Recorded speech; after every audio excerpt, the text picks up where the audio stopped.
Olá, professora! Olá, professor! Meu nome é Kátia Queradia e eu trabalho com literatura em contexto escolar. Hoje eu vou apresentar para vocês um pouco da HQ Crime e Castigo, de autoria de David Zane Meyerowitz, uma adaptação do romance de mesmo nome, Crime e Castigo, de Fyodor Dostoiévski. Além disso, e principalmente, eu vou apresentar uma parte do material do professor que minha colega Marcela Budi e eu preparamos para vocês. Vamos lá? Na versão escrita do material digital do professor, nós compartilhamos com você um pouco mais das concepções que nos regem. Basicamente, para nós, a literatura tem uma potência simbólica que distingue sobremaneira os textos literários dos demais textos. É o espaço onde o humano se encontra consigo próprio de maneira mais íntima e justamente por isso precisa ser oferecida às alunas e aos alunos do ensino médio com a mesma riqueza com que é concebida. Em nosso material, explicamos cada habilidade prevista pela BNCC do ensino médio que utilizamos na atividade. Você poderá se guiar por ele. Tendo lido já a maior parte do texto com os alunos, questione se eles percebem diferenças nos desenhos. Proponha-lhes que reparem nas linhas e como elas são usadas. Essa primeira conversa é fundamental para que aconteça a apropriação do repertório. Incentive-os a falar e estabelecer relações com suas leituras, com seu repertório cultural, com sua vida, de modo a fomentar uma leitura mais significativa. Proponha também que os alunos agora pensem em como a temática aparece na linguagem visual. O que significam as espirais? As caixas de narrador estão dentro ou fora do pensamento de Raskolnikov? Como a personagem conclui seu pensamento? A ideia é os alunos perceberem que o diálogo é fundamental o tempo todo e que, mesmo no delírio, a personagem continua em diálogo, ainda que consigo mesma. Tendo sido feitas todas essas discussões iniciais, proponha que os alunos listem os elementos gráficos utilizados pela marcação de pensamento e de diálogo. Isso vai prepará-los para a nossa proposta final, que os alunos elaborem uma playlist comentada com canções do repertório artístico pessoal, nas quais a estratégia do diálogo tenha sido utilizada para apresentar uma consciência múltipla dentro de um mesmo indivíduo. Questione os alunos sobre o prazer e o incômodo despertados pela leitura e sobre as percepções que tiveram. Assegure em suas aulas a importância da fruição literária. Proponha aos alunos que escolham um suporte qualquer, caderno, lousa, tela digital, e façam duas colunas, uma em que conste o título crime e a outra em que conste o título castigo. Peça que completem com sinônimos as colunas e em seguida discutam esses sinônimos entre si. Essa etapa é uma maneira de simultaneamente trabalhar a prática de oralidade e construir um espaço propício para a motivação antes da leitura.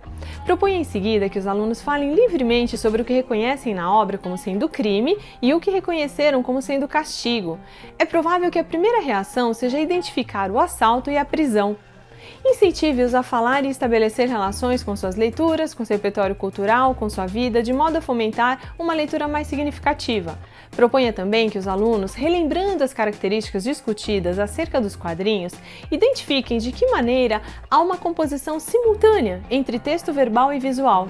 É fundamental aos alunos compreender que a adaptação em quadrinhos tem uma confluência de linguagens e que tanto o desenho quanto o enredo constroem o significado do texto. Atente-se a quanto os alunos reconhecem os elementos marcantes de delírio do protagonista dentro dos quadrinhos e como os balões possuem uma ordem certa para serem escritos.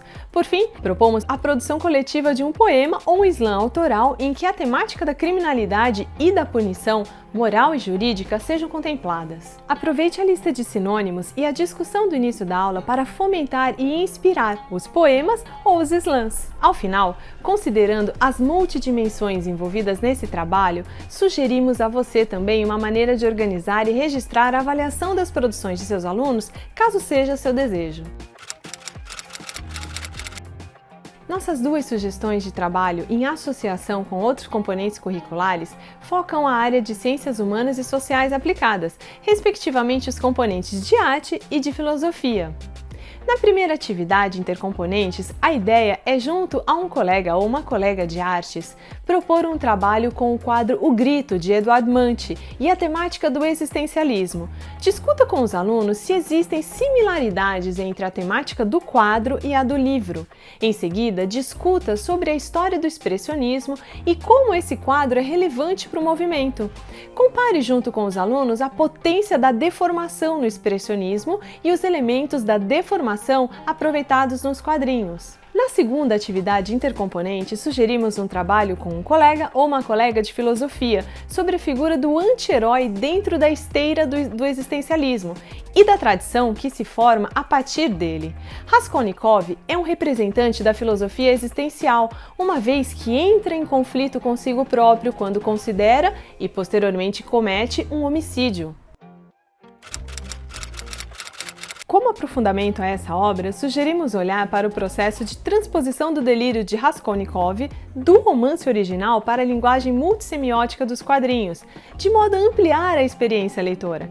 Propomos também, para compreender a adaptação espaço-tempo proposta por Meyerowitz, verticalizar o conhecimento da cena underground em que nasce o movimento punk dos anos 1970, mas que teve forte continuidade nos anos 1980 e 1990. No material escrito, deixamos várias sugestões de referências complementares para você, mas escolhemos duas para apresentar aqui também. Problemas da Poética de Dostoiévski, de Mikhail Bakhtin, traduzido por Paulo Bezerra pela editora Forense Universitária, de 2010. Esse é um livro base dos estudos do romance do século XX, em que Bakhtin, a partir da obra de Dostoiévski, apresenta as teses do romance polifônico, do dialogismo, da paródia, da carnavalização da literatura, ou seja, a obra contempla os principais conceitos que modificaram substancialmente o modo de estudar a literatura e o gênero romanesco. Para conhecer um pouco mais sobre histórias em quadrinhos, recomendamos Quadrinhos e Arte Sequencial, Princípios e Práticas do Lendário Cartunista, de Will Eisner. É um manual didático e completo que se apoia no trabalho de um dos pioneiros das HQs para ensinar técnica e contar um pouco dos princípios que regem uma obra em quadrinhos. Esperamos que o conjunto de materiais que preparamos para você e seus alunos seja de grande apoio e que vocês tenham uma deliciosa experiência leitora nas aulas. Boa leitura e bom trabalho!